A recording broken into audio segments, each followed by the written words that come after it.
Hello ಮನೇಲೇ potato wedges ಹೇಗೆ ಮಾಡೋದು ಅಂತ ನೋಡೋಣ. ಈಸಿಯಾಗಿ ತುಂಬ ಈಸಿಯಾಗಿ ಕ್ವಿಕ್ಕಾಗಿ ಆಗುವಂಥ ರೆಸಿಪಿ. ಆಲೂಗಡ್ಡೆನ ಈ ರೀತಿ ಅಗಲವಾಗಿ ನೀವು ಕಟ್ ಮಾಡ್ಕೋಬೇಕು. ನೋಡಿ, ನಾನು ಈ ರೀತಿ ತೋರಿಸಿರೋ ರೀತಿಯಲ್ಲಿ ಕಟ್ ಮಾಡ್ಕೋಬೇಕು. ಫ್ರೆಂಚ್ ಫ್ರೈಸ್ಗಾದರೆ ಸ್ವಲ್ಪ ತೆಳು ಮಾಡ್ಕೋಬೇಕು. ವೆಡ್ಜಸ್ಗಾದರೆ ಈ ರೀತಿ ಅಗಲ ಎಲ್ಲ ಬೇಕಾಗಿ ಎಲ್ಲ ಎಷ್ಟು ಬೇಕೋ ಅಷ್ಟು ಆಲೂಗಡ್ಡೆನ ಕಟ್ ಮಾಡಿಕೊಂಡು ಒಂದು ಕುದಿ ನೀವು ಒಂದು 2 ನಿಮಿಷ ಕುದಿಸಿದ್ರೆ ಸಾಕು. ತುಂಬ ಕುದಿಸ್ಬೇಡಿ, ಮೆತ್ತಗಾಗ್ಬಿಟ್ರೆ ಚೆನ್ನಾಗಿರಲ್ಲ. ಕುದಿಸ್ಬಿಟ್ಟು ಸೈಡಿಗೆ ಫಿಲ್ಟ್ರ್ ಮಾಡಿಕೊಂಡು ಮಸಾಲೆ ಬೇಕಾಗಿರೋವಂಥ ಇದು ಸ್ವಲ್ಪ ಚಿಲ್ಲಿ ಫ್ಲೇಕ್ಸು, ಆರ್ಗ್ಯಾನೋ ಎಲ್ಲ ಈಕ್ವಲ್ ಕ್ವಾಂಟಿಟಿಲಿ ನೀವು ಹಾಕ್ಕೋಬೋದು. ಇಲ್ಲ ನನಗೆ ಸ್ವಲ್ಪ ಖಾರ ಬೇಕು ಅಂದರೆ ಚಿಲ್ಲಿ ಫ್ಲೇಕ್ಸು ಜಾಸ್ತಿ ಹಾಕ್ಕೋಬೋದು. ಚಿಲ್ಲಿ ಫ್ಲೇಕ್ಸು, ಆರ್ಗ್ಯಾನೋ, ನಾನು ಸ್ವಲ್ಪ ಇಲ್ಲಿ ಪೆರಿ ಪೆರಿ ಮಸಾಲನ ಹಾಕ್ಕೋತಾ ಇದ್ದೀನಿ. ಎಲ್ಲ ಈಕ್ವಲ್ ಕ್ವಾಂಟಿಟಿಲಿ ಹಾಕ್ಕೊಂಡಿದ್ದೀನಿ. ಒಂದು ಸ್ವಲ್ಪ ಕೊತ್ತಂಬರಿ ಸೊಪ್ಪು ಗಾರ್ನಿಷಿಂಗ್ಗೆ, ಫ್ಲೇವರ್ ಕೂಡ ಚೆನ್ನಾಗಿರುತ್ತೆ.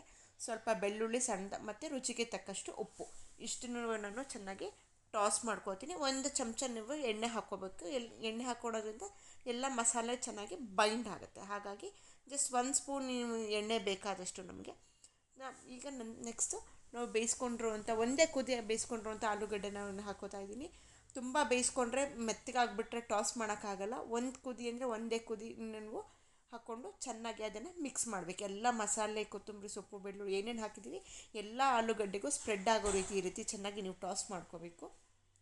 ನಂತರ ನೀವು ಡೀಪ್ ಫ್ರೈ ಮಾಡ್ಕೋಬೋದು. ನಾನು ಇಲ್ಲಿ ಏರ್ ಫ್ರೈಯರ್ ಆಪ್ಷನ್ ಇರೋದ್ರಿಂದ ನಾನು ಪದೇ ಎಣ್ಣೆ ಬೇಡ ಅಂದ್ಬಿಟ್ಟು ನಾನು ಏರ್ ಫ್ರೈರಿಗೆ ಇಡ್ತಾಯಿದ್ದೀನಿ. ಒಂದು 10 to 15 ಮಿನಿಟ್ಸ್ ನಾನು ಏರ್ ಫ್ರೈ 5 ನಿಮಿಷ ಪ್ರೀಹೀಟ್ ಮಾಡಿ ಈ ಏರ್ ಫ್ರೈ ಮಾಡ್ಕೋತಾ ಇದ್ದೀನಿ ನಾನು.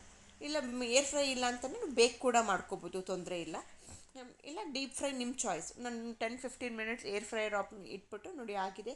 ಫುಲ್ ಕ್ರಿಸ್ಪಿಯಾಗಿ ತುಂಬಾ ಚೆನ್ನಾಗಿ ಬೇಗ ಆಗೋವಂಥ ಒಂದು ರೆಸಿಪಿ. ಮನೇಲಿ ಮಕ್ಕಳಿಂದ ಹಿಡಿದು ದೊಡ್ಡವ್ರಿಗೂ ಸಂಜೆ ಹೊತ್ತು ಒಳ್ಳೆ ಸ್ನ್ಯಾಕ್, ಹೆಲ್ತಿ ಸ್ನ್ಯಾಕ್ ಆಗುತ್ತೆ. ನೀವು ಮನೇಲಿ ಟ್ರೈ ಮಾಡಿ ಹೇಗಾಗಿದೆ ಅಂತ ಹೇಳಿ. Thank you.